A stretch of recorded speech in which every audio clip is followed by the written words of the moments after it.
Hello, everybody. Mama thought it would be a good idea if I did a little get to know me as well, since I'm here as well. So, as you've guessed already, I'm Deborah Ann. Antoinette is my mother, and we're working on her GoFundMe so that we can get a new car because our van is dying. And it's really difficult to get her places like doctors and church and things like that if we can't get her in the car because we don't have one. Um, totally mood. Anyway, yeah, so I'm her youngest. Grew up in California. Moved here in 91 when I was 13, excuse me. And yeah, here is Utah. Finished up high school here. I did a little college. Worked here and there. Did theater for a long time. Really loved that. It was really fun.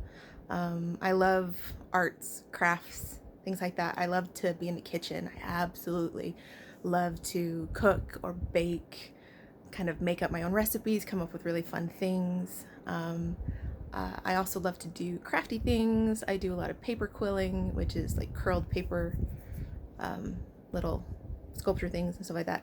I love to read. Oh my gosh, I love to read. I have a YouTube channel called Storytime with Aunt Deborah where I am reading books that were meaningful to our family, to my nieces and nephews and their kids, just to kind of keep some of those traditions going.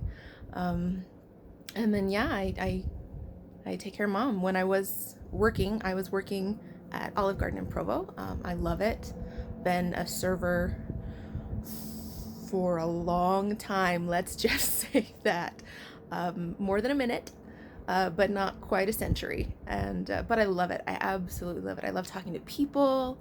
I love bringing them food because when you bring somebody really good food, they're happy and nobody yells at you, which for me, that's a big win. So, yeah, but mom started kind of going downhill and needed someone home pretty much full time. And so we all agreed that I would stay home with mom. She and I have kind of a shorthand just from our time together, taking care of her mom and my dad, and just always kind of working together. So we have a little apartment in Linden, and my siblings are amazing, and they help out and make sure we can make rent and bills and groceries and things like that.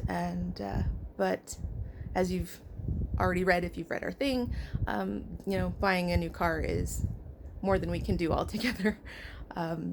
We have a big family, but it is not, a crazy rich family. Everybody's good and comfortable and happy, but family is more important than money for us.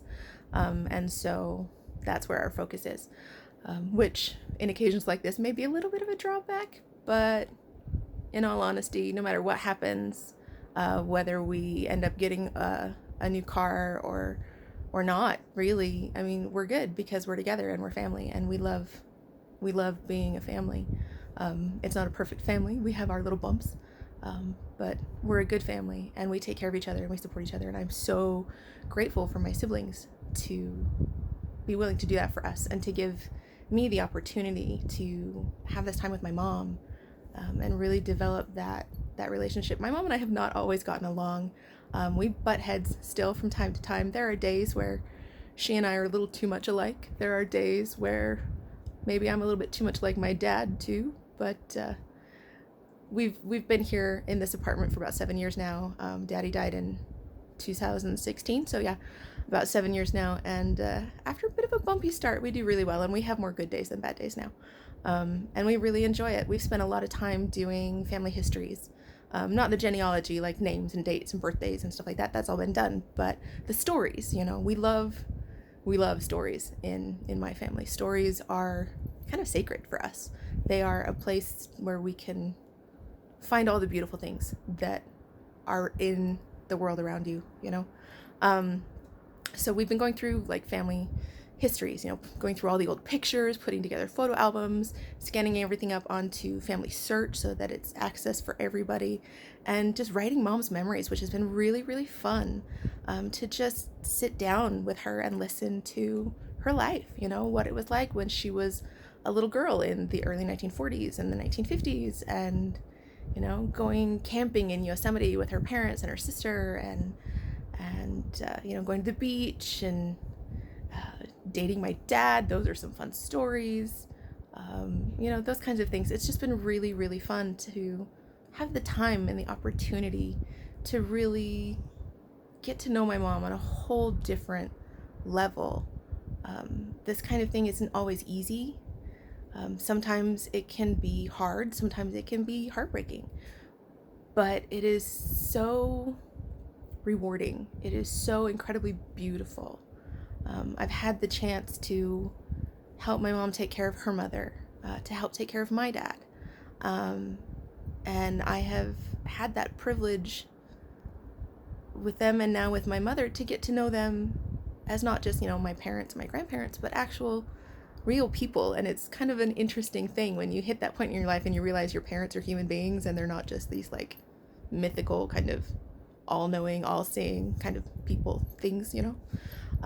And it's been a really beautiful experience, and I wouldn't trade a minute of it. And I'm so grateful that I've been able to do it and to have those, and to share it with anybody. At the same time, I realize how lucky I am because I do have a family that supports us so that this is possible. There are people out there who are doing stuff like this all on their own, and I want to help if I can. I don't know how yet, but it starts with a conversation, right? And maybe we can get that conversation going. The 24/7 day in day out of taking care of your elderly parents can be really hard. It can be exhausting, and when you don't have someone to lean on or someone to kind of fill in for you or give you a break or things like that, it can be really, really rough. And Mom and I were talking the other day and we realized how lucky we are, because we have a support group. And I realized that there are people out there all by themselves. They don't have, a spouse, they don't have kids, they don't have siblings or aunts or uncles or cousins. I have a ridiculously amount of cousins all over this place. They're kind of all alone, and they are just amazing people, quietly going about their lives, doing what they can for the people that they love so much, not asking for anything but what they need to make sure that those people that they're caring for have the best possible care they can. And it's not easy to do. It's not easy to get. We were looking into a lot of things when I was trying to stay at work because I love my job. But we kind of, with Mom's health insurance and Dad's retirement and stuff like that, we kind of fell through the cracks. And so we didn't really qualify for a lot of pretty much anything that would help us so that I could stay home or help me find somewhere for her while I was at work. And the thought occurred to me when we were talking about it the other day that there are people out there who don't have a family to turn to. And so that's part of my hope with this, as kind of that secondary mission. Yes, we need to raise money. We do need to get a new car. I do need to be able to take care of my mother. But at the same time, I know that there are people out there that are just quietly living an absolutely heroic life of self-sacrifice and selflessness and just complete love, that are all alone, and I don't want them to be alone anymore.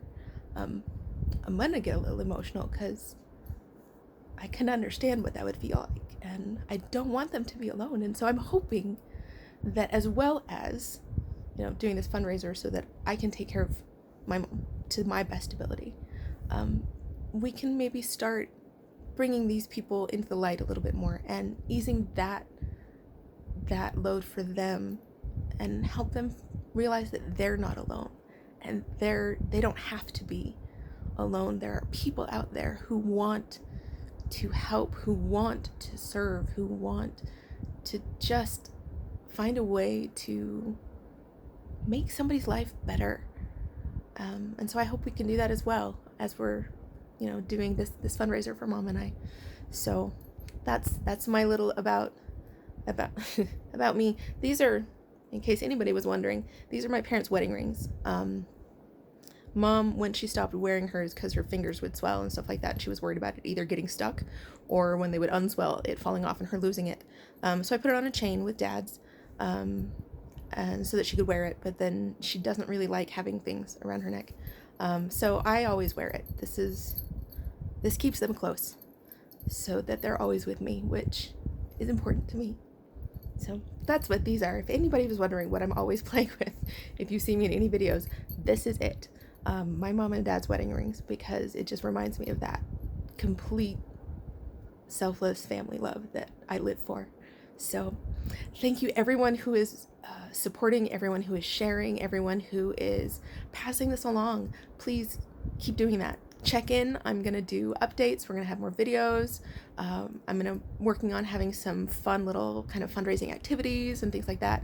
So please check in, and I hope you'll stick with us. Thank you so much.